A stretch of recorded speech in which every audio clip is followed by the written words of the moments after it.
Ito na. Ang dami ng SALN na lumabas. So, ito part 1. Sa mga senador ito. Mayroong mga wala pa. Pero ito medyo madami-dami. Tingnan nyo na lang kayo na humusga kung sinong may pinakamataas at saka sinong may pinakamababa na SALN. Tingnan nyo ito. Batay sa inilabas niyang Statement of Assets, Liabilities and Net Worth o SALN, mahigit 1.26 billion pesos ang idineklarang net worth ni Senador Mark Villar. Kabilang sa kanyang assets, ang mahigit 349 million pesos na mga bahay, condominium units at lupa. Wala siyang idineklarang liabilities. Umabot sa mahigit 656 million pesos ang yaman ni Senador Erwin Tulfo, kabilang ang ilang lupain, 11 sasakyan, 4 na baril at halos 200 million pesos na cash sa bangko. Abot naman ng halos 160 million pesos ang utang niya, kaya nasa 497 million ang kanyang net worth. Si Senate Majority Leader Mig Zubiri naman, abot mahigit 631 million pesos ang halaga ng yaman. Kabilang sa idineklara niya ang 18 lupain, iba't ibang sasakyan at shares na lampas 500 million pesos ang halaga. Mahigit 200 million pesos naman ang utang niya, kaya lampas 431 million pesos ang kanyang net worth. Si neophyte Senator na si Camille Villar nagdeklara naman ng assets na mahigit 362 million pesos. Pinakamalaki rito ang mahigit 214 million pesos na other personal properties, pero hindi nakasaad kung ano-ano ang mga ito. Nakasaad din sa kanyang SALN ang interes sa ilang kumpanya ng kanyang pamilya. Wala siyang idineklarang liabilities. Ang yaman naman ni Senador Ping Lacson aabot sa halos 257 million pesos. Kabilang dyan ang isang loteng may halagang 160,000 pesos at mga cash at investments na mahigit 256 million pesos. Halos 12 million pesos naman ang utang niya, kaya abot sa halos 245 million pesos ang kanyang net worth. Ang yaman naman ni Senador Jinggoy Estrada abot sa 252 million pesos. Nasa kalahati nito ay iba't ibang bahay at condominium unit, habang halos 100 million pesos ang investments.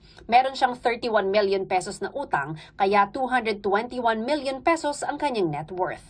Si Senador Lito Lapid naman, merong mahigit 294 million pesos na halaga ng yaman, pero hindi nakalista kung ano-ano ang mga ari-ariang ito. Meron siyang mahigit 92 million pesos na utang, kaya nasa mahigit 202 million pesos ang kanyang net worth. Si Senador J.V. Ejercito, mahigit 179 million pesos ang idineklarang yaman. Kabilang dyan ay mga bahay, sasakyan at ang shares niya sa BuildWorth Development Corporation. May utang siyang halos 42 million pesos, kaya mahigit 137 million pesos ang net worth. Si Senador Pia Cayetano naman, umabot sa mahigit 151 million pesos ang assets. Wala siyang idineklarang real property, pero may cash, stocks at iba pang investments at incorporator siya ng 7 kumpanya. Meron siyang halos 23 million pesos na utang, kaya abot sa mahigit 128 million pesos ang net worth. Si Senador Bam Aquino, mahigit 86 million pesos ang yaman. Nakaramihan ay real properties, cash at investments. Wala siyang liabilities, kaya yan din ang halaga ng kanyang net worth. Ang yaman naman ni Senador Loren Legarda ay mahigit 100 million pesos. Pinakamalaki niyang asset ang isang condominium unit na lampas 28 million pesos ang halaga.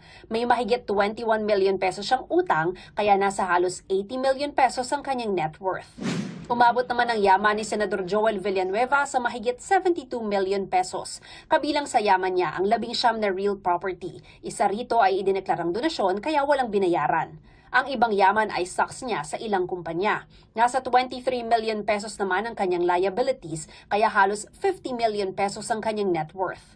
Ang idineklarang yaman naman ni Senador Chis Escudero ay nasa mahigit 18 million pesos. Kabilang dyan ang 5 lote na minana niyang lahat, kaya walang halagang nakasaad. Wala siyang utang, kaya mahigit 18 million pesos din ang net worth. Nauna na naglabas ng kanilang SALN sina Senate President Tito Soto, Senador Raffy Tulfo, Risa Ontiveros, Win Gatchalian, Kiko Pangilinan at Robin Padilla. Wala pang inilalabas na SALN sina Senate Minority Leader Alan Peter Cayetano, Senador Bato de la Rosa, Bongo, Rodante Marcoleta at Amy Marcos. May nakita ba kayong kahina-hinala na SALN? Ako meron. Pero write down nyo lang sa comment, tapos mag-comment ako, pareho tayo. But for now, madami pang susunod, so I'll share it. For now, let me know what you guys think. For now, cheers, bye!